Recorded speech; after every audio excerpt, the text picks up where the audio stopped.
The morning sun cast long shadows across the cobblestone courtyard of Buckingham Palace as thousands of tourists gathered for the daily changing of the guard ceremony. Among them stood 8-year-old Emma Martinez, clutching her mother's hand tightly while her eyes sparkled with wonder at the magnificent red-coated guards standing perfectly still like living statues. Guard Thomas Wellington had been stationed at his post for nearly 2 hours, his tall black bearskin hat creating an imposing silhouette against the palace gates. At 28 years old, Thomas had served in the Queen's Guard for 5 years, but the sight of children's amazed faces still brought him quiet joy during his rigid duty hours. His trained eyes constantly scanned the crowd, watching for any unusual activity or potential security threats. The crowd pressed closer as the ceremony time approached, and Emma found herself separated from her mother in the sea of people. Panic filled her small chest as she looked around desperately, unable to spot her family anywhere among the hundreds of faces. The little girl began to cry, her voice lost in the chatter and excitement of the gathering crowd. A middle-aged man with kind eyes and a gentle smile noticed Emma's distress. He approached her slowly, speaking in a soft, reassuring voice that seemed to calm her fears immediately. The stranger wore a simple gray jacket and carried a worn leather messenger bag slung across his shoulder. He knelt down to Emma's level and began talking to her, his words seeming to comfort the frightened child. Thomas noticed the interaction from his peripheral vision, while maintaining his ceremonial stance. Something about the man's behavior triggered his professional instincts, though he couldn't immediately identify what felt wrong about the situation. The stranger seemed genuinely concerned about helping the lost child, but years of security training had taught Thomas to trust his gut feelings. The man gently took Emma's hand and began leading her away from the main crowd, explaining that he would help her find her parents. To any casual observer, it appeared to be a good Samaritan helping a lost child. However, Thomas observed that instead of heading toward the information booth or security checkpoint where lost children were typically taken, the man was guiding Emma toward a less crowded area near the palace's side entrance. Emma's mother, Maria Martinez, had been frantically searching through the crowd when she spotted her daughter walking hand in hand with an unknown man. Her maternal instincts immediately went into overdrive as she began pushing through the dense crowd, calling Emma's name loudly. The sound of her mother's voice made Emma turn around and wave excitedly, but the stranger's grip on her hand tightened noticeably. Thomas made a split-second decision that would change everything. Breaking from his rigid ceremonial position for the first time in his career, he stepped forward and called out in his commanding military voice, ordering the man to stop immediately. The sudden movement of the traditionally motionless guard created a ripple of surprise throughout the nearby crowd, with tourists turning to see what had caused such an unusual breach of protocol. The stranger froze for a moment, his eyes darting between the approaching guard and the crowd around him. In that instant, Thomas saw something flash across the man's face that confirmed his suspicions. A look of calculation and barely concealed panic that had nothing to do with helping a lost child. The man's free hand instinctively moved to protect his messenger bag, a gesture that immediately caught Thomas's attention. As Thomas approached with purposeful strides, his hand moving toward his radio to call for backup, the man made a desperate decision. He released Emma's hand and began to run, pushing roughly through the startled tourists as he headed toward the palace's perimeter fence. The sudden commotion caused screams and confusion as people scattered to avoid the fleeing figure, not understanding what was happening but sensing the urgency of the situation. Emma stood frozen in place, confused and frightened by the sudden chaos erupting around her. Thomas quickly assessed the situation, torn between pursuing the suspicious man and ensuring the child's immediate safety. His training kicked in as he made the crucial decision to prioritize Emma's well-being while simultaneously alerting his fellow guards about the potential security threat. The man's desperate flight and his protective behavior toward the messenger bag had convinced Thomas that whatever was inside that bag posed a significant threat to the palace and everyone present. As he reached for his radio to call in the emergency, Thomas had no idea that his quick thinking and willingness to break protocol had just prevented what could have been one of the most serious security incidents in the palace's modern history. Thomas immediately activated his emergency radio, his voice cutting through the static with practiced precision, as he reported the incident to Palace Security Command. Within seconds, his transmission triggered a coordinated response that would mobilize dozens of security personnel across the entire palace complex. The man was now running at full speed toward the tall iron fence that surrounded the palace grounds, his messenger bag bouncing wildly against his back. Emma's mother, Maria, finally reached her daughter, sweeping the confused child into her arms while tears of relief streamed down her face. She had witnessed the entire incident unfold and immediately understood that the royal guard had likely saved Emma from a dangerous situation. Through her tears, Maria tried to comfort her daughter while simultaneously thanking Thomas for his quick intervention. Security teams emerged from strategic positions around the palace perimeter, their black uniforms and tactical gear creating an intimidating presence as they moved to intercept the fleeing suspect.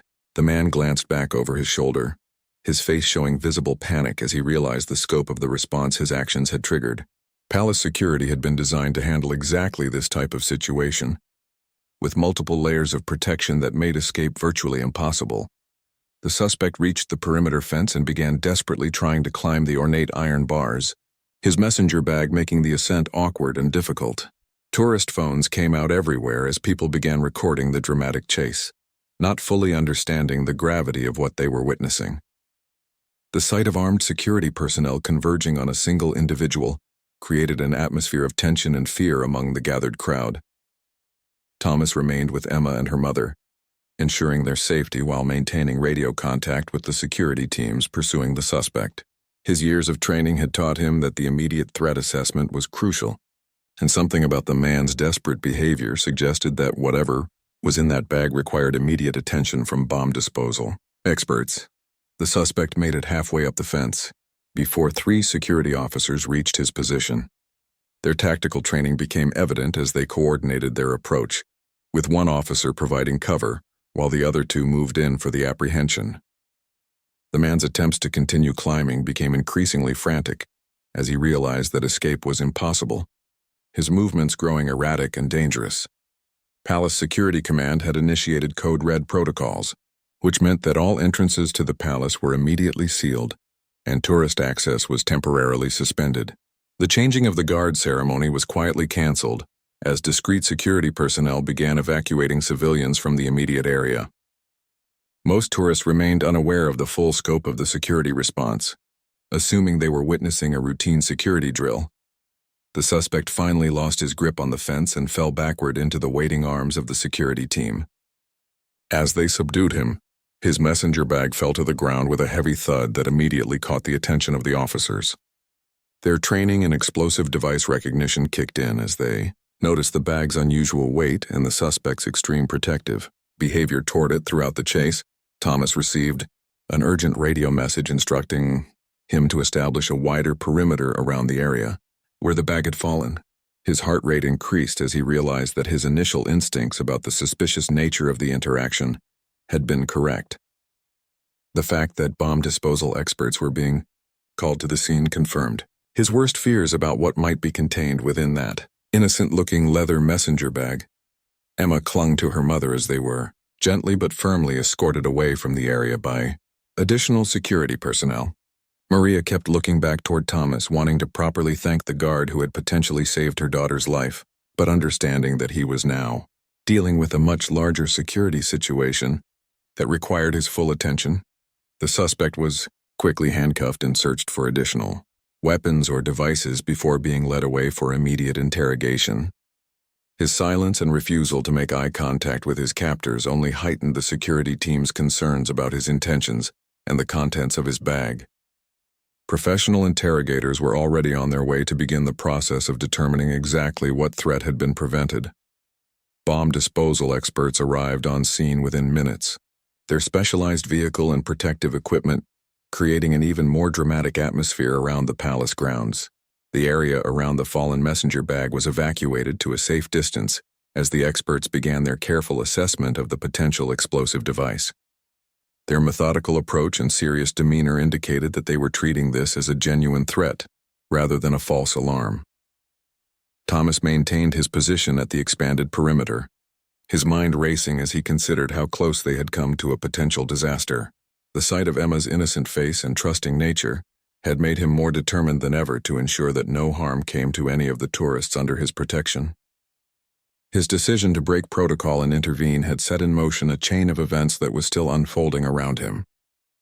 The bomb disposal team approached the messenger bag with extreme caution, their specialized equipment detecting unusual electronic signatures emanating from within the leather container. Lead technician Sarah Chen had 15 years of experience in explosive ordnance disposal, but the readings on her detection equipment made her immediately call for additional backup and a complete evacuation of the surrounding area. Palace Security Command escalated the situation to the highest threat level, implementing emergency protocols that had been developed but never before used in the palace's modern history. The decision was made to initiate a full lockdown of the entire complex, sealing every entrance and exit while specialized. Teams swept the grounds for any additional threats or accomplices who might still be present. Emma and her family were relocated to a secure area, several blocks away from the palace, along with hundreds of other tourists who had been peacefully enjoying their morning visit just minutes earlier. The Martinez family found themselves in the surreal situation of being part of a major security incident, with Emma still clutching the small toy guard she had purchased from a souvenir stand earlier that morning. The suspect, identified through facial recognition as Marcus Webb, a 34-year-old with no previous criminal record, remained completely silent during his initial questioning. His background check revealed a recently divorced engineer who had lost his job 6 months earlier and had been experiencing severe financial difficulties. Intelligence analysts immediately began investigating his recent activities and associations to understand his motivation for targeting the palace. Thomas received orders to remain at his post as part of the expanded security perimeter while specialist teams continued their work around the messenger bag. From his position, he could see the bomb disposal experts setting up their protective equipment and robotic examination tools. The gravity of the situation became more apparent as additional emergency services vehicles arrived on scene, including medical teams and fire suppression units. The bomb disposal robot carefully approached the bag while technicians operated it from a safe distance using specialized controls. High-definition cameras provided real-time footage of the examination, revealing that the bag contained multiple suspicious components that appeared to be wired together in a configuration consistent with an improvised explosive device. The discovery confirmed everyone's worst fears about the potential catastrophe that had been narrowly averted. Palace officials discreetly contacted members of the royal family to inform them of the security incident and the ongoing investigation. The decision was made to maintain the lockdown until the device could be safely neutralized and a complete sweep of the palace grounds could be conducted. Media outlets began reporting on the unusual security activity, though the full details of the incident remained classified for operational security reasons. Sarah Chen's team determined that the device was sophisticated enough to cause significant damage and casualties. If it had been detonated in the crowded courtyard during the ceremony, the explosive components were arranged in a way that would have maximized the impact on the dense crowd of tourists, indicating careful planning and preparation on the part of the perpetrator. Intelligence teams discovered that Marcus Webb had been researching palace security procedures and tourist patterns for several weeks prior to the incident. His internet search history revealed detailed studies of the changing of the guard ceremony timing, crowd sizes, and security checkpoint locations. The evidence suggested that he had been planning this attack for an extended period rather than acting on a sudden impulse. The realization that Emma had been specifically targeted as part of the attack plan sent chills through the security team. Webb's approach to the lost child had been calculated to create a diversion that would allow him to position himself and his device in the optimal location for maximum impact. His gentle demeanor with Emma had been a calculated deception designed to avoid suspicion while he moved toward his intended target area. Thomas found himself struggling with the emotional weight of understanding how close they had come to a tragedy of unimaginable proportions. The thought of Emma and hundreds of other innocent tourists being harmed by the explosive device made him more grateful than ever for his decision to trust his instincts and break protocol when something felt wrong about the situation. The bomb disposal team began the delicate process of disarming the device, working with methodical precision to neutralize each component without triggering an explosion. Their years of training and experience were put to the ultimate test as they carefully dismantled what appeared to be one of the most sophisticated improvised explosive devices ever attempted against a royal target. Palace security expanded their investigation to include a thorough background check on Webb's associates, family members, and recent contacts. The possibility that he was part of a larger conspiracy or terrorist organization could not be ruled out until a complete investigation had been conducted. Additional security measures were implemented at royal residences throughout the country as a precautionary measure.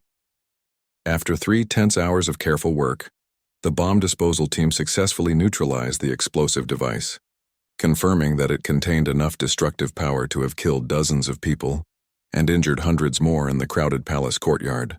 The sophisticated timer mechanism had been set to detonate during the peak moment of the changing of the guard ceremony, when tourist density would have been at its highest concentration. Detective Inspector James Morrison arrived to take charge of the criminal investigation, bringing with him a team of specialists in terrorism and explosive devices. His first priority was conducting a detailed interview with Marcus Webb to understand his motivations and determine whether he had been acting alone or as part of a larger conspiracy. Webb's continued silence and request for legal representation indicated that the investigation would be complex and lengthy. Emma's family was finally allowed to return to their hotel after providing detailed statements about their interaction with Webb and witnessing Thomas's intervention. Maria Martinez insisted on leaving her contact information with palace security, expressing her deep gratitude for the guards' quick thinking and her desire to properly thank him once the security situation had been resolved. Forensic analysis of the explosive device revealed that Webb had used commercially available materials that he had purchased over several months from different suppliers across London.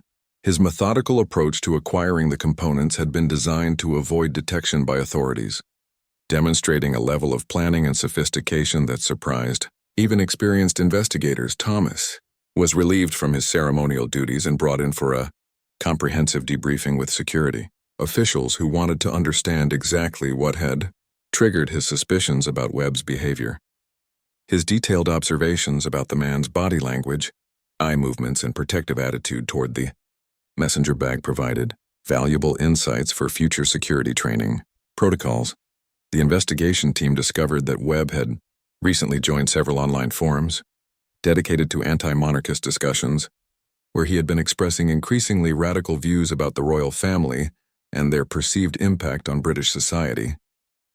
His posts showed a gradual escalation from political criticism to suggestions about taking direct action, providing investigators with crucial evidence about his psychological state and motivations. Palace security conducted a complete review of their protocols and procedures in light of the incident, identifying several areas where improvements could be made to prevent similar threats in the future. The fact that Webb had been able to bring an explosive device onto the palace grounds without detection highlighted potential vulnerabilities in their screening procedures for tourists and visitors. Media coverage of the incident began to emerge as details were carefully released by palace officials, though many specifics remained classified to protect ongoing investigative efforts. The story of the alert royal guard who prevented a potential terrorist attack quickly captured public attention, with Thomas being hailed as a hero despite his desire to maintain his privacy and continue his duties without fanfare. Webb's ex-wife contacted authorities after seeing news reports about the arrest, providing additional information about his recent behavior and mental state following their divorce and his job loss.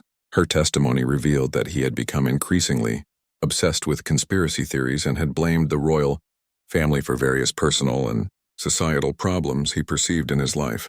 The psychological evaluation of Webb revealed a man who had experienced a significant breakdown following multiple personal failures, leading him to channel his anger and frustration toward what he perceived as symbols of an unjust system. His attack on the palace had been his way of making a statement that he believed would bring attention to his grievances against society.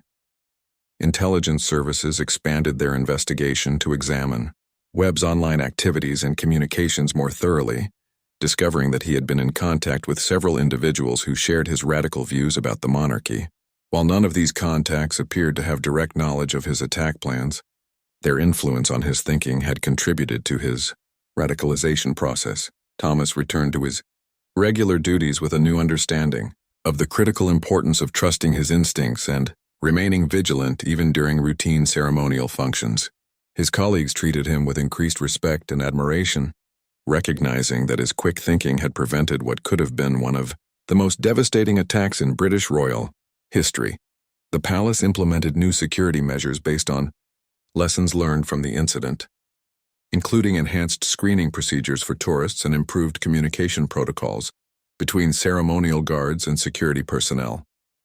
These changes were designed to ensure that any future suspicious behavior would be identified and addressed even more quickly than Thomas had managed. During the Webb incident, Emma's parents decided to extend their London vacation by several days, wanting to properly thank Thomas and learn more about the security procedures that had protected their daughter. Their experience had given them a new appreciation for the dedication and professionalism of the people responsible for protecting both the royal family and the millions of tourists who visit palace grounds each year. 3 days after the incident, Thomas was summoned to meet with Colonel Harrison, the commanding officer of the Queen's Guard, for what he assumed would be a routine follow-up interview about his actions during the security crisis. Instead, he found himself in the presence of senior palace officials who had come to personally commend his exceptional service and discuss the broader implications of his quick thinking. The investigation into Marcus Webb's background had revealed disturbing details about his preparation for the attack, including detailed floor plans of the palace that he had acquired through tourist websites and his careful study of guard rotation schedules.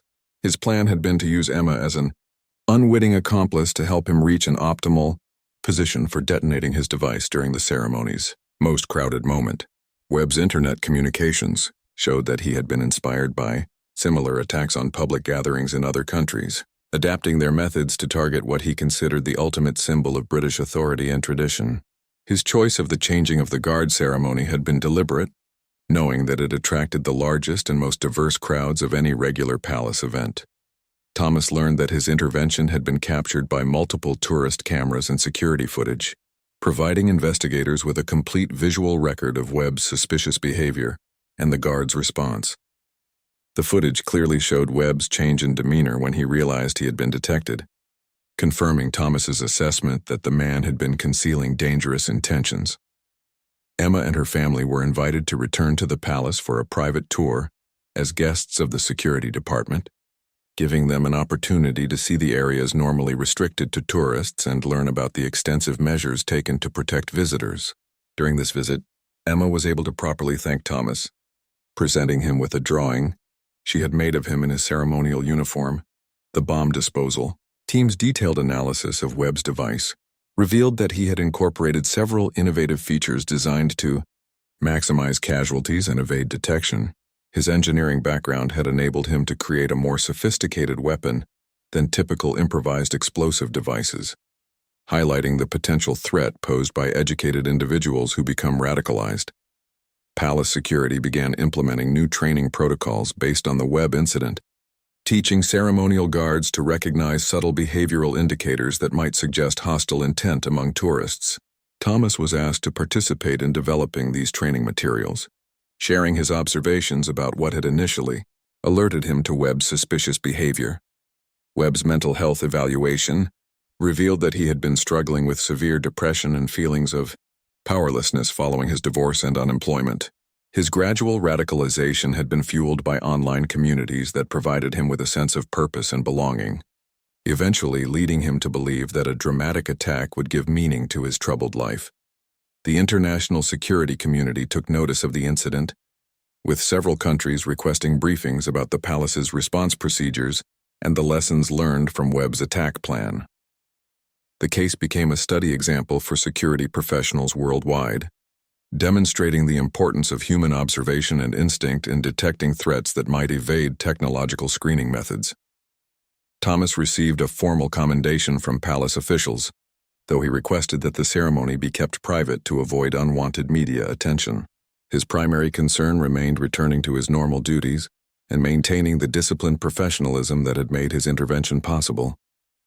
The recognition meant less to him than knowing that Emma and countless other visitors had been protected from harm. Psychiatric experts who examined Webb determined that his attack had been motivated more by personal desperation than ideological commitment, making him particularly dangerous because his actions were difficult to predict using traditional threat assessment methods.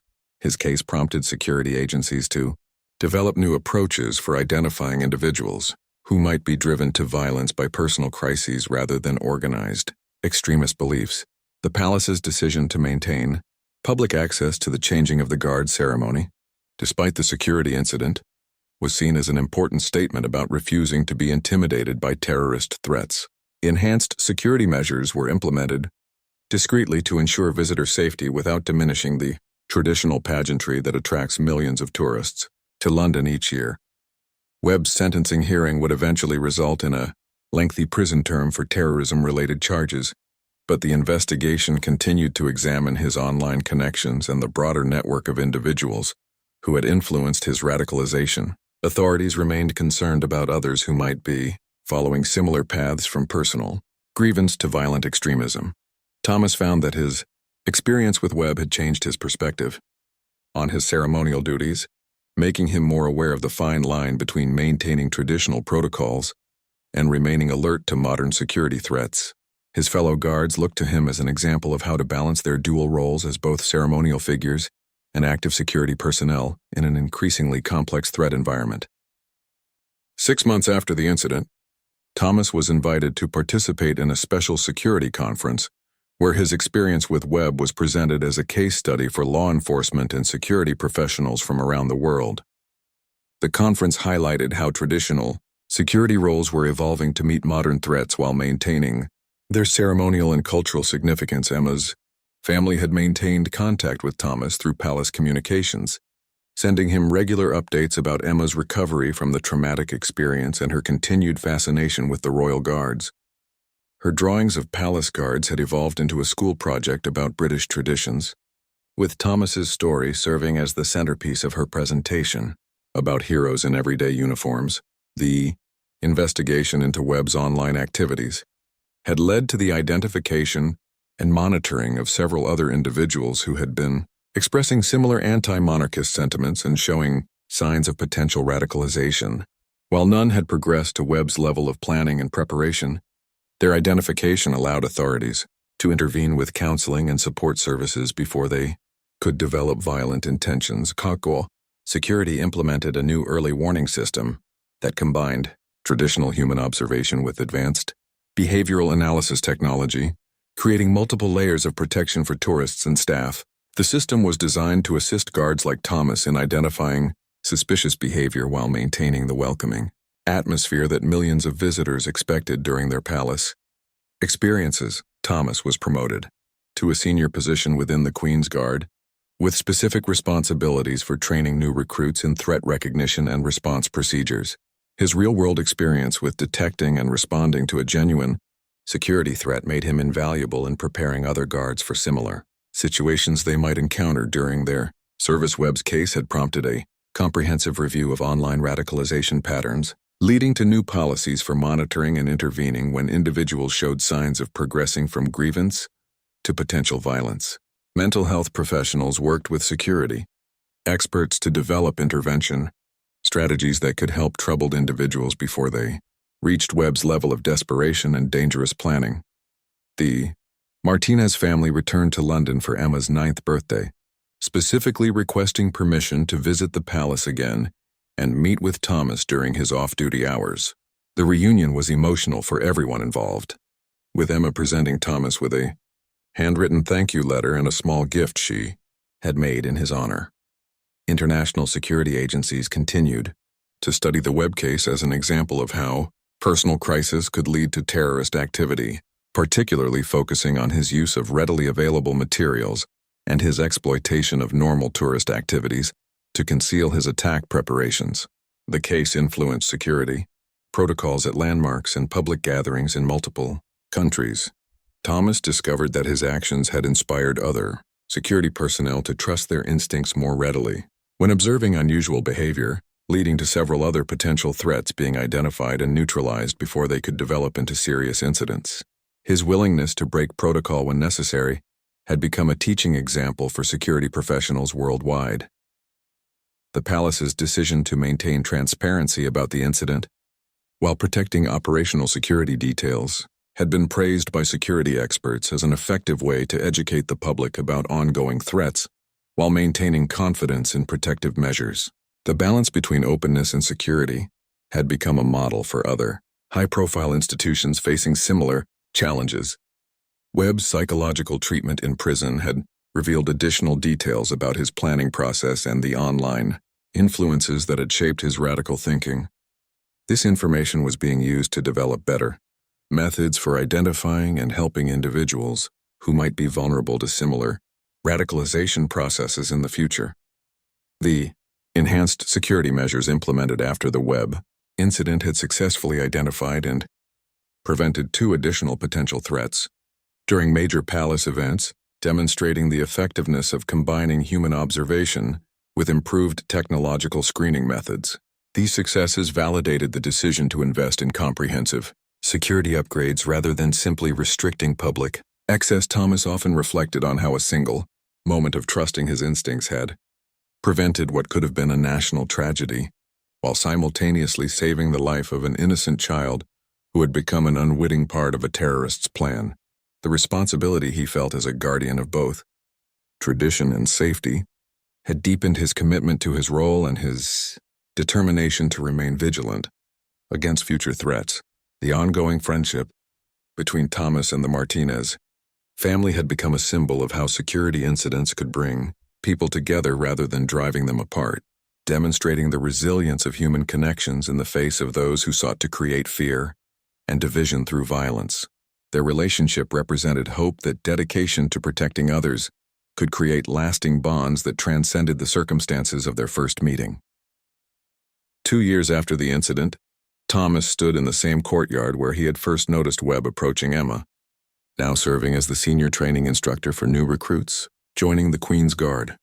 The morning sun cast familiar shadows across the cobblestones as he prepared to conduct a practical exercise in threat recognition for a group of young guards who would soon take their positions protecting the palace and its visitors. Emma, now 10 years old, had become something of a celebrity at her school in Spain, regularly giving presentations about her London adventure and the brave guard who had saved her life. Her English had improved dramatically as she maintained correspondence with Thomas, and her family had started an annual tradition of visiting London specifically to attend the changing of the guard ceremony and meet with their friend. The security protocols developed in response to Webb's attack had been adopted by royal residences throughout Europe and had influenced security procedures at major tourist destinations worldwide. Thomas found himself frequently requested as a consultant and speaker, sharing his experience with security professionals who wanted to learn from the practical lessons of preventing a terrorist attack through human observation and quick decision-making. Marcus Webb had been sentenced to 25 years in prison for terrorism-related charges, but his case continued to provide valuable insights for researchers studying the psychology of radicalization and the factors that could drive ordinary citizens to attempt mass violence. His cooperation with authorities during his psychological treatment had helped identify warning signs that could be used to prevent similar incidents. The palace had established the Thomas Wellington Security Excellence Award, recognizing guards and security personnel who demonstrated exceptional vigilance and judgment in protecting public safety. Thomas felt honored by the recognition but remained focused on ensuring that future guards would be even better prepared to identify and respond to potential threats than he had been during his encounter with Webb. Emma's artwork depicting royal guards had evolved into a passion for British history and culture, inspiring her to study English literature and eventually plan for university studies in London.